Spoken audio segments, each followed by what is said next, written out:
कातिलों के कातिल को क्यों छेड़ते हो आप? बराबर छेड़े छी की हो? कातिलों के कातिल को क्यों छेड़ते हो आप? अच्छा, गर पड़ गई तेरे पीछे तो चिल्लाओगे बाप रे बाप। एना भले हो कहियो लड़का लोग के ऊपर फर्क पड़ले एना हेते ने चमरार के काहे कि जानते हैं कहना है क्या कि ईमान से मांगो तो ईमान दे दूं और अपने घर का सारा सामान दे दूं। कह दिया है कि इस कहानी को कोई तो मोड़ दो ना, अगर बुरे हैं हम तो छोड़ दो ना। इस कहानी को कोई तो मोड़ दो ना, अगर बुरे हैं हम तो छोड़ दो ना। बहुत दिन से बेचैन है कुछ तोड़ने को, ये दिल हाजिर है इसी को तोड़ दो ना। नहीं तो आज राते में एक बार दो ना। अरे दिल दिल, दिल। अरे भाई दिल का बात कर रहे हैं, दिल प्यार मोहब्बत का बात चल रहा है। हंस हंस के छैला भिराइले लटाका, धीरे धीरे मरल धलवा पे टाका। हंस हंस के छैला भिराइले लटाका, धीरे धीरे मरल धलवा पे टाका।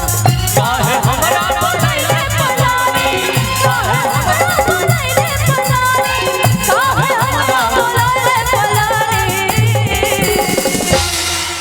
हमें कह दिया हे गे खाई ले मोहब्बत के टबले,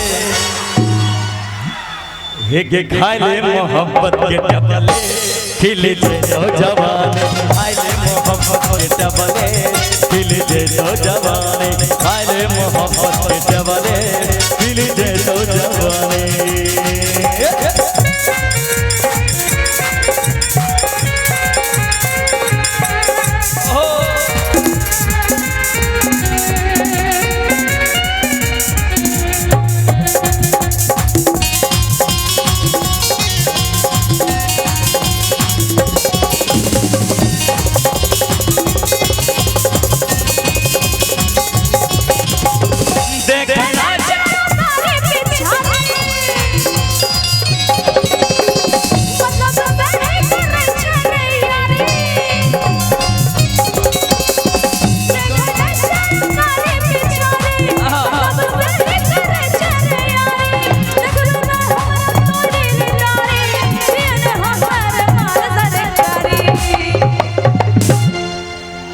कहै छियौ जल्दी बहिया में आब,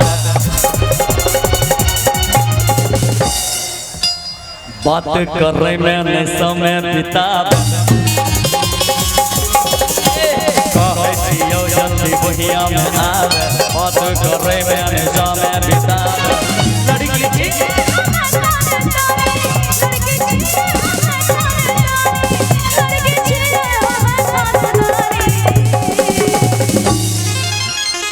हे खाई ले मोहब्बत के क्या पसूल, खाई ले मोहब्बत के टबले, खिले जो जवानी, खाई ले मोहब्बत के टबले, खिले जो जवानी, खाई ले मोहब्बत के टबले, खिले जो जवानी।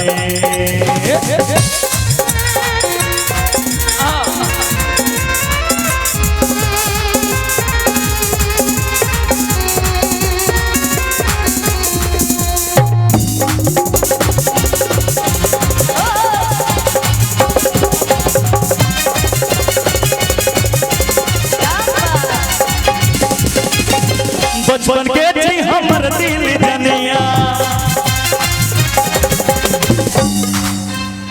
तोरा बनैबो हम अपन दुल्हनिया। बचपन के थी हमर दिल जनिया, तोरा बनैबो हम अपन दुल्हनिया।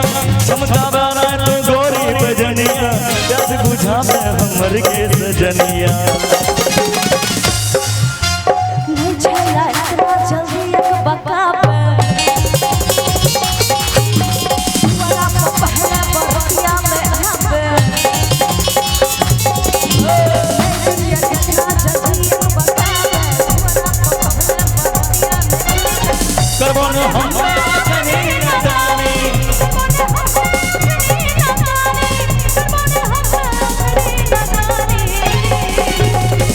श्री सतगुरु महादेव की जय। के खाई ले मोहब्बत के डबले। एक बार ताली बजाइए ना हल्ला करके।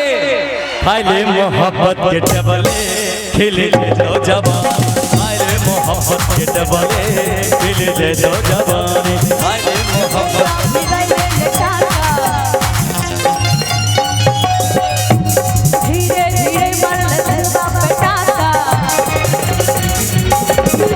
हंस हंस के छैला भिड़ैले ले टाका धीरे धीरे मरल दिलवा पे टाका काहे हमरा बोलैले काहे हमरा बोलैले पलानी हे गिल्ला ले कोरोना के वैक्सीन, कोरोना का वैक्सीन ली थी। दो क्या गो दो एगो और लेल पर तो हमरा से।